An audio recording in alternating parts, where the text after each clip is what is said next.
one of the most celebrated firings of the year. Kurt Andersen, former head of New York Magazine, and now with a magazine that almost has the same name. Thank you. And my next job will be with New Yorkist Magazine.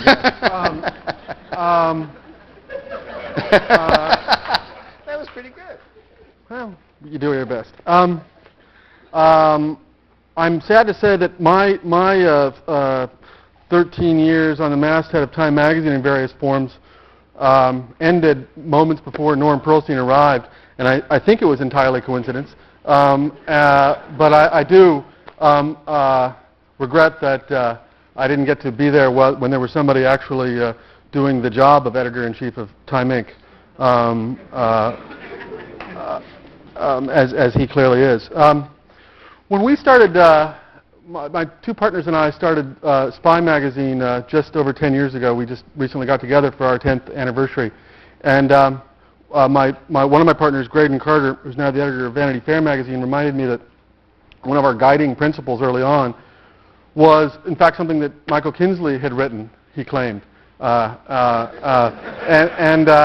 is that Michael apparently had written that he wouldn't trust the independence and fearlessness of journalism, of any organ, a journalistic organ, unless it attacked the Kennedys and the New York Times, which were 10 years ago, especially in the case of the New York Times, absolutely sacred cows.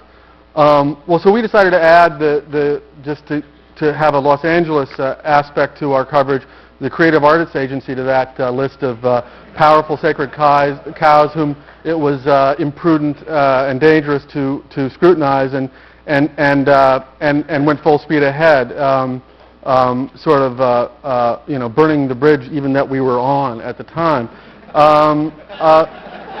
But we were very much, again, like everyone else in this room, I was moved and heartened and felt as though the price of admission had been earned, although I, of course, paying no price of admission, when I heard Daniel Borstein speak and talked about the importance of the amateur spirit, because Spy was nothing if not that, for better and for worse.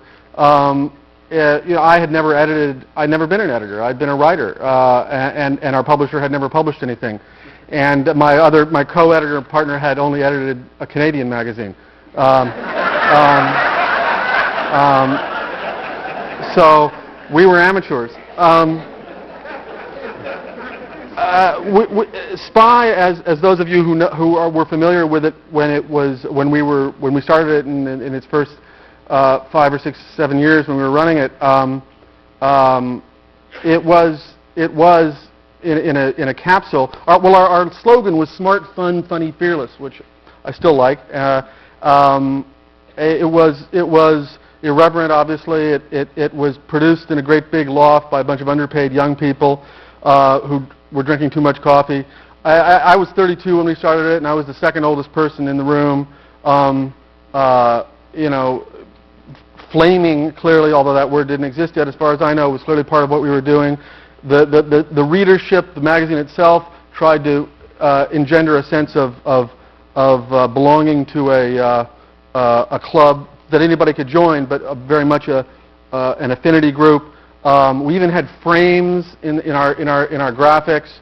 It was incredibly dense with information. I remember one thing we tried with like an 8-page double fold-out to show how everyone in Hollywood was connected to everyone else, literally whom they had worked for, when and where, and showed this incredible web of connection. We also had the same kind of thing we did, a very small cartoon of how Cokie Roberts is at the center of the world, and everyone is connected to Cokie Roberts.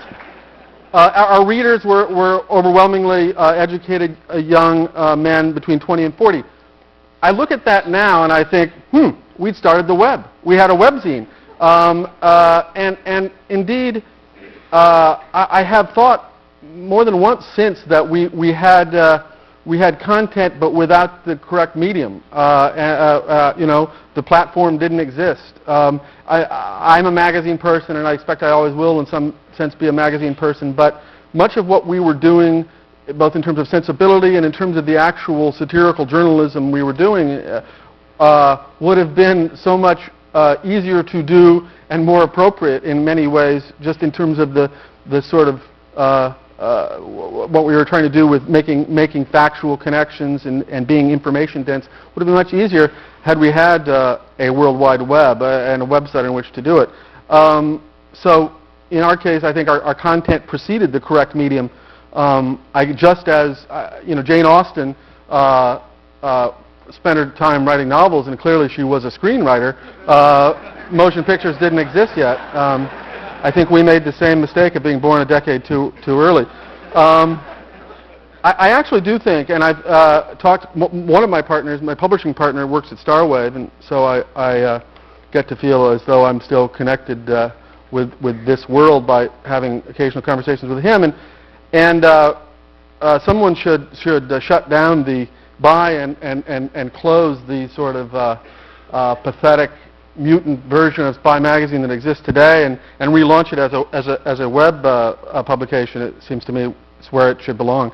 But I was talking to Tom and Graydon also at this little reunion dinner we had a couple of months ago, and I cast a pall over the dinner when I said, imagine what we'd done if we took the $3 million we raised in 1986 and 87 and invested it in the company of one of Tom and my college classmates who was just starting then.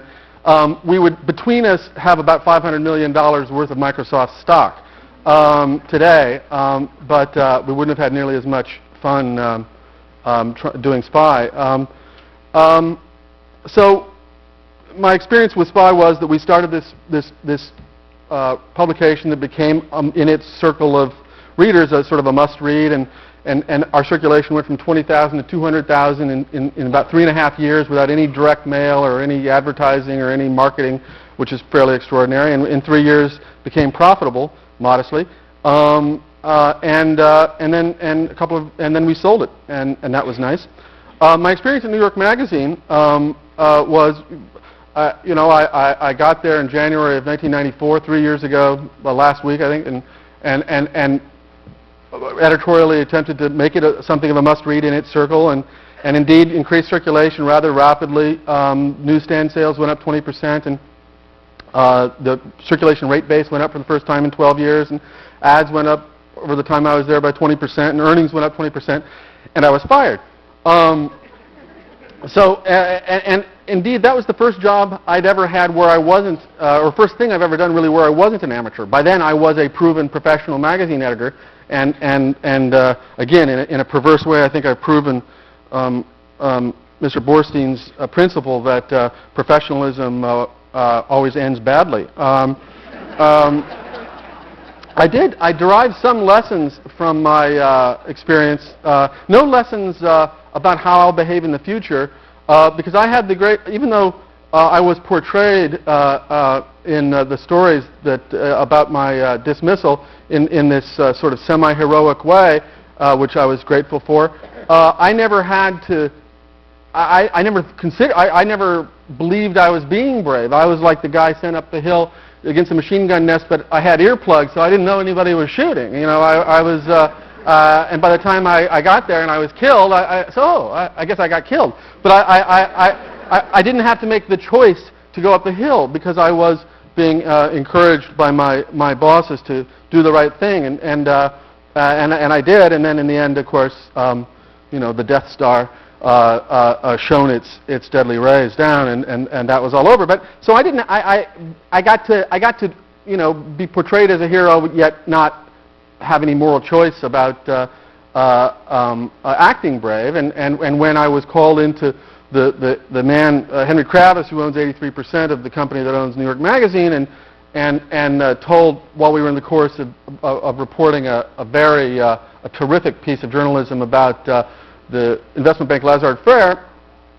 that it would be very difficult and inadvisable for New York Magazine to run stories about the major financial players on Wall Street and investment banks, because, of course, investment banks were very important to the robust activities of K3 and of KKR. And I found this astonishing, but listened respectfully, and went back and reported this to my bosses and said, by God, no, ignore that, go right on and do the piece you had to do. And this happened, equivalents of this happened several times, and that's, as I say, so I was running up these hills toward these machine gun nests, blissfully oblivious that anybody was firing bullets. And again, but so the lesson I learned was not so much act differently. I don't know that I would have done anything differently. I learned the lesson that there is such a thing in the old media journalistic community, and I gathered an extraordinary version, a little cohort of it around me at New York, that there is such a thing as principle and loyalty, and within weeks of my dismissal, 4 of my 5 top editors left, and 3 of the 4 columnists left, and which is, in a day and age when, well-paying jobs are in print anyway are not easy to come by. It was an extraordinary and moving experience to me, and remains so. Half of those people now work for Mike Kinsley, I'm happy to say. So they've migrated, I guess, like the Irish were forced to migrate. The other thing I learned is that not everyone really should own. Not every person who can afford to own mass media should.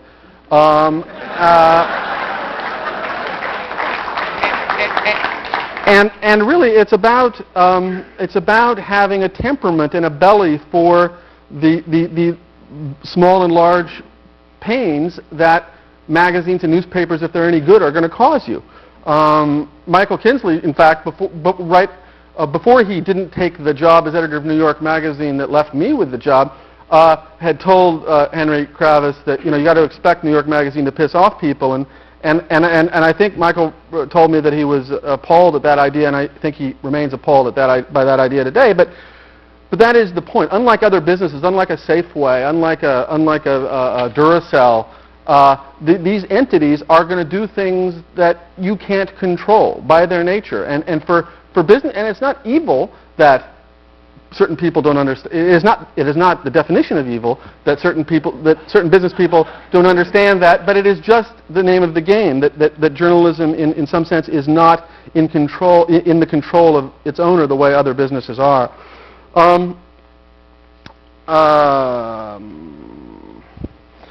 One of the amazing lessons I had at SPI, and I was reminded of at New York, and I think as those of you who are in the business of trying to turn to the new media and websites into an ad-based model would do well to learn is the kind of collective stupidity and conservatism of the people in charge of media buying departments for advertising agencies is not to be underestimated. We did very well selling ads at SPI until the recession came along, extremely well. They were pouring in. But we heard there, as I heard then again at New York Magazine, where the circulation was 2 or 3 times as great, that, well, yeah, we like you, you're great, but we want reach. And of course, we would come back and say, but wait a minute, our demographics are superb, we're rich, we're educated, we're affluent, we're young, we're all these things you want. So why not buy several sets of 200,000 of them rather than just one set of 1 million? And there was no answer. They just wanted reach. And it was as simple as we would simply rather make one purchase than 3 or 4 or 5. And I think there's some analogy there for what people trying to sell ads on the web face. And I think there's also some analogy in terms of the incredible vogue in the advertising community that SPI had in 1988 and 89, made it pretty easy for us to sell ads. As I think it's easy for Yahoo and Sports Zone and certain people on the web to sell ads. In 1990, when the media recession began, just ahead of the actual recession, our ad sales, I mean, nothing else had changed. The decade had changed, I guess, but nothing really else had changed, and our ad sales dropped by 50% in 6 months. And I mentioned that as a cautionary tale. If, say, a recession comes along, if, say, there's some kind of general backlash, disillusionment, loss of faith with the web, I think even those of people on the web who are now doing relatively well could face some sudden fall off. And speaking of doing relatively well, I was at a conference a few weeks ago in which same kind of subject, no bears, no Ricky Wurman, no fun, but a guy, a grown-up, a guy who'd been in the telephone business a long time and now was in some cellular business I didn't understand, stood up and was talking about the stock values and the market caps of his company and similar companies. He said, well, no, we don't have any earnings in the sense of making money. And I just thought that, I mean, you know, I felt as though I'd gone down some rabbit hole. But the thing about reach that bothers me is I think it reflects a larger obsession with bigness that people in the position, lots of people in entertainment and media have. And I'm not one of those who thinks that quality and size are inversely related, but there is some inverse relationship. I personally don't have any magazines that I care about deeply that have circulations over about 1 million copies. I just don't, and I think there's something to that. I think there's something to the fact that the movies that are dominating the Oscar nominations this year, and indeed, if you look through the movies that came out last year, simply the good movies, that they are the relatively inexpensive movies, the movies made for 5 and 10 and 15 rather than 50 and 75 and $100 million. I think, in fact, rather than being an inverse relation, it's a kind of a bell curve because I think it's harder to make a good movie or a good magazine really, really cheaply and for a really, really tiny audience, or at least a magazine or a movie that appeals to me. And so I think there is, but I think this we have not lost our kind of culture-wide obsession with size, and I will be as all subsequent speakers need to refer to Nathan Myhrvold and dinosaurs, I will now do so in that regard. But I think another. I mean, size is not only size is sometimes often inversely related to quality. I think in media and entertainment, but even as a business model, you look at The Economist, the American Economist, as I'm sure Norm has and has probably looked frustratedly at it, a magazine that has 1/10 of the circulation of Time or any of the big news magazines, yet in many of the last few years has made more money than at least 1 or 2 of the big 3 news magazines. I think those are all lessons for us, and lessons for you as you think about what kind of media you might want to create in new media. One of the problems with mass media is a tautological one. It is mass. It is non-niche. And you need to appeal in the same place to very different people, which is one of the problems that one faces at a magazine like New York, where you're trying to stop the average age from increasing by 9 months a year, which is what it was doing when I got there, which if you just draw that line out, you're going to have 0 circulation before too long. But by appealing to a 29-year-old, you are consistently in the same place, in the same 100 pages, you are inevitably going to alienate somebody else. Not to be ageist, but a 63-year-old. And if you're, and so that's a real problem. And one of the ways that the people who publish, I think, ignore the problem or pretend the problem doesn't exist is by targeting to a median reader that exists, but is not all of your readers. The editor of New York Magazine, the people who put out New York Magazine before I was there, literally thought and talked about their reader as the 47-year-old woman who makes $52,000 and lives in Queens. Now, 5 or 6% of the readers more or less fit that profile. But medians, especially for mass-ish magazines, 500,000 heterogeneous audience magazines, are very, very deceiving. And if you focus on them, you effectively are ignoring the 80 or 90% of your readers or viewers who don't match that profile. And I think that is a pervasive problem among publishers and editors, and for all I know, it's starting to be a pervasive problem among new media creators as well. And targeting the media is really a fallacy. I mean, if you scored the readership, say, of Time magazine on the basis of how much any given piece is read, and you would just knock out the art critic Bob Hughes right away.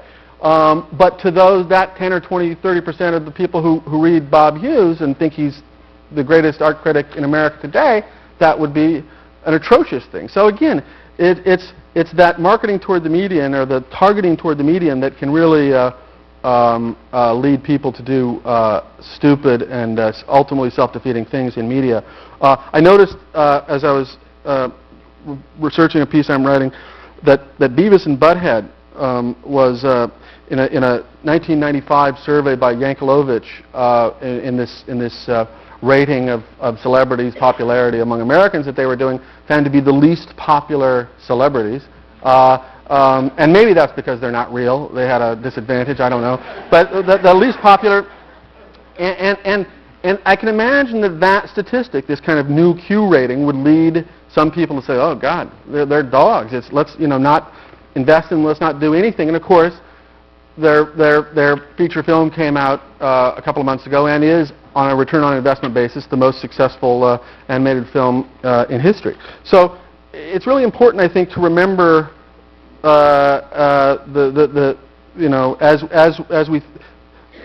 there's no easy way to distinguish between mass and niche sometimes, and I think the importance of keeping clued into to niches and not letting sort of statistical constructs like medians get in your way is important.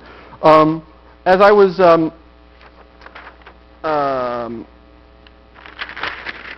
again thinking about size and thinking about this, what I was going to say here, there was a piece in the New York Times a few weeks ago about something called Cope's rule that I'd never heard of, but it seemed germane here.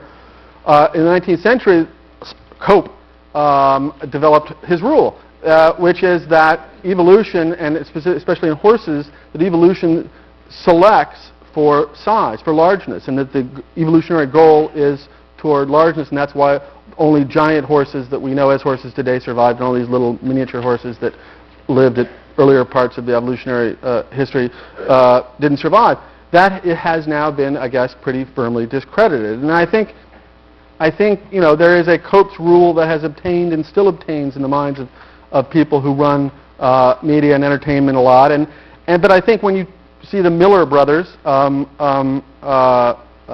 about not going to Hollywood, not trying to leverage into that size, and when Jackie Torrance is a little finds the idea of going online so that the audience can be expanded, not an obviously attractive idea. I think that those are nice reputations of the Cope's rule, that this natural sense of scalability that seems so prevalent in our culture. And as I was thinking about Cope's law in the 19th century, and as I was writing this first column, I'm now writing for the New Yorker, and I was thinking about the frequent metaphor that is applied to the internet, and we all know it, of course, which is the frontier. There's the Electronic Frontier Foundation, and that we all. It is a cliche of the of this world, and so of course I decided to repeat the cliche in my first column. And I wrote. I was talking about, it was a column actually that began as I was going to deliver here as my remarks today, but then I decided I would rather be paid for it, so I wrote it as my first New Yorker column. And I was writing about the precariousness of facts and truth in the modern age, and seeing as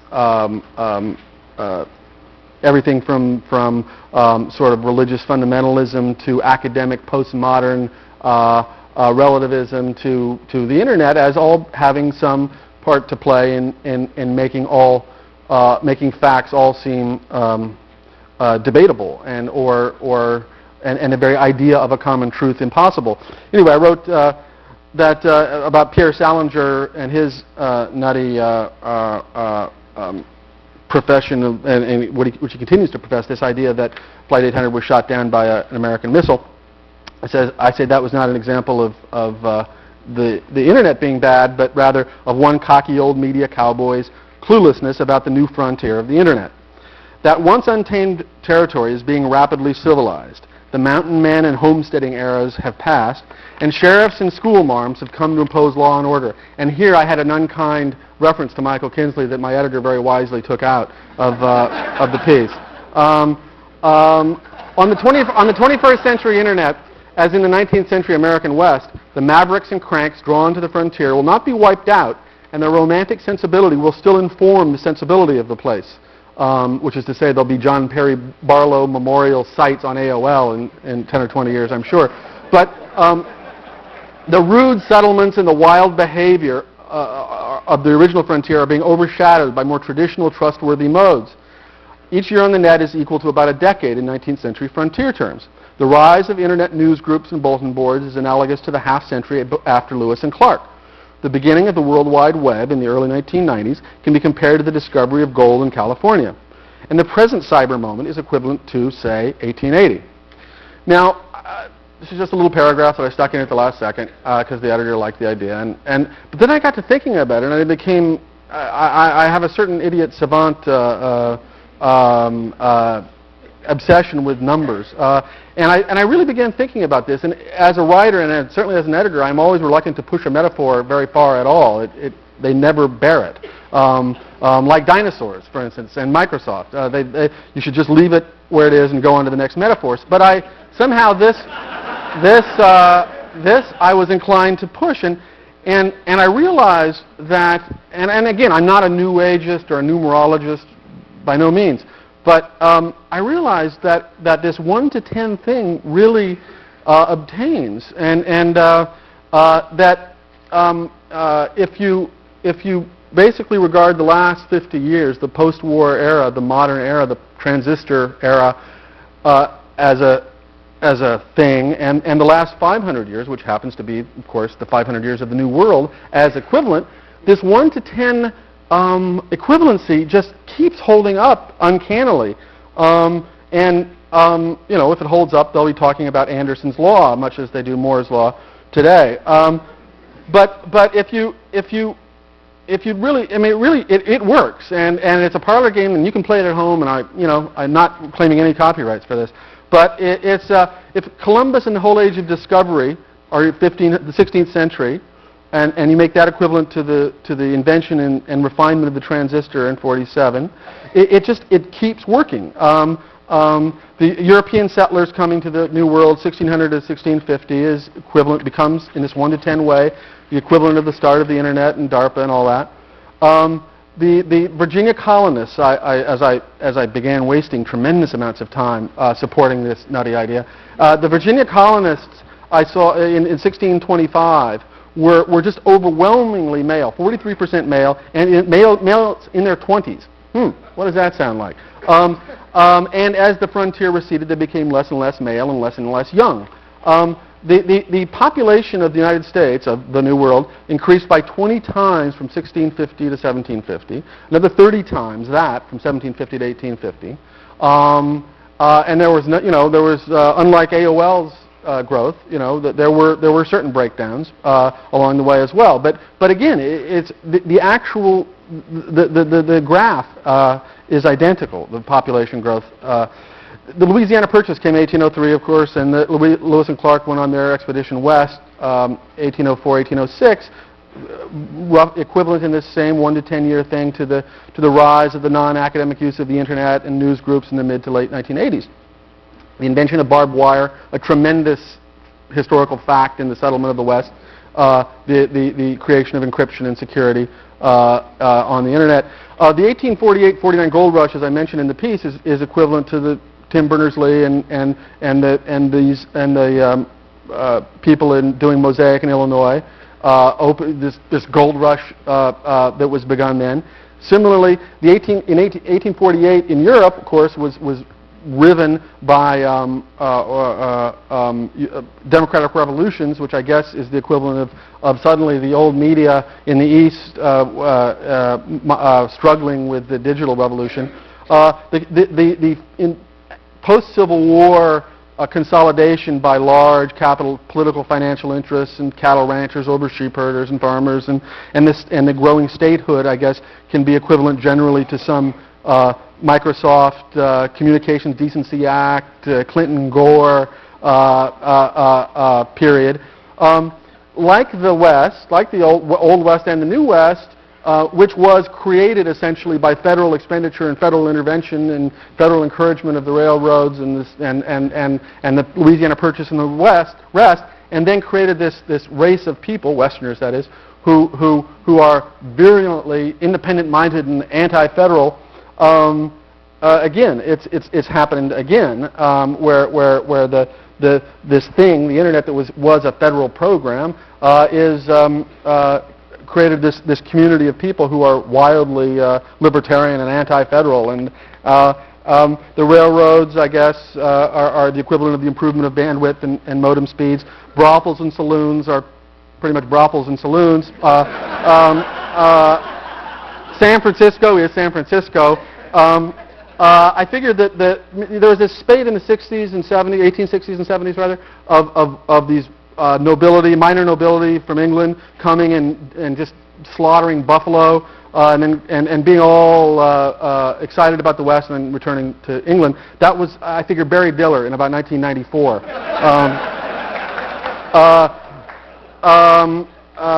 Who was William Jennings Bryan? I don't know. Maybe it was John Perry Barlow. I don't know. Teddy Roosevelt is clearly Al Gore. As the West was ending in fact and becoming a nostalgic idea, and Wild Bill Hickok and Buffalo Bill went on these traveling sort of circus-like shows in the East, the equivalent of that, of course, is Steve Jobs going back to Apple. As we saw in the West with environmental burdens and a sort of obliviousness to the environmental damage that was being wrought and the water shortage, we now have reasonable people and knowledgeable people worrying about the burdening of the internet networks. We have, as we all know, the AOL breakdown and tremendous amounts of web clutter, which I guess is equivalent to those suburbs of Denver that are in Utah. There are some, I mean, so this really, 1 to 10, I mean, just, it really works. If you take now as being, I've now adjusted it to, I think maybe we're in 1890 rather than 1880, but each year of the modern internet age does equal a decade, and it just, it really works. There's some questions and some holes that remain. I don't know who Custer is. I don't know who the Indians are. I don't know who the slaves are, and maybe here the chronology gets reversed, and maybe intelligent agents are our slaves, and they just come after rather than before, as they did in the actual New World. Maybe we are the slaves, and the smart computers that were being discussed yesterday are us. So there is an interesting ontogeny, recapitulating phylogeny here, I think. And I love saying that phrase. I've looked for an excuse to say that for many years. Again, as Columbus, of course, as we all know, was coming here not looking to start America, but rather was looking for East India. You know, the internet was not started as the internet, but was the Pentagon looking for secure post-nuclear Holocaust communications. If this is 1890. You know, and the robber barons are being identified, and the great fortunes are being made, and the great trusts being forged, media institutions of the future are being created, and we are clearly on the verge of an important moment in the frontier. It was in 1892 that Frederick Jackson Turner announced in a series of lectures and in a book, very importantly, that the frontier was closed, was over, it was done. 1890. Mr. Miravold, was the Sherman Antitrust Act, which was the first great legislation of its kind that led to the Progressive Era. There was in 1893, of course, the Panic of '93. which should be about, 6 months away. We're on the verge of that. Ghost towns. We happen to have a book at home called Ghost Towns of the Old West, and I was deeply engaged by it as I was looking for more analogies. I was at this conference I recently mentioned. There were somebody said there are now 100,000 web ghost sites. He said, which again, I mean, as I was looking at these ghost towns of the Old West, I was struck that a plurality of them, of course, are in Washington and Northern California.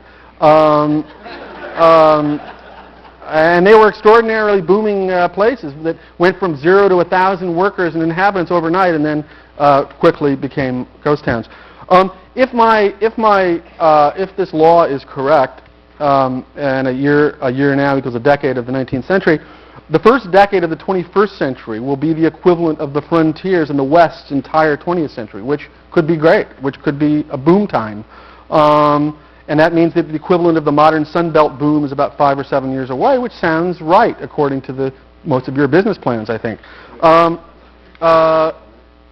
couple minutes. 1 minute. The problem is in 13 years from now, 2010, it'll be when my metaphor catches up with reality.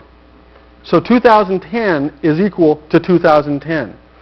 And since with each real year, the equivalent year is a decade, 2020, the real year 2020 will be equivalent to the 22nd century, 2120. And then in the end of that decade, about 2125, 2130, something like that, according to an article I read in the New York Times a couple weeks ago, Moore's law comes up against its wall. And you get 1 trillion transistors on each chip, and then you just can't put any more because each one's on an electron. That's it. So that'll end. Moore's law reaches its end about 2025. Something is going to happen then, I'm convinced. And it means that when I'm 75, and many of you are 75, and when we're all old, it will be like the 23rd century. And that seems about right to me. Thank you.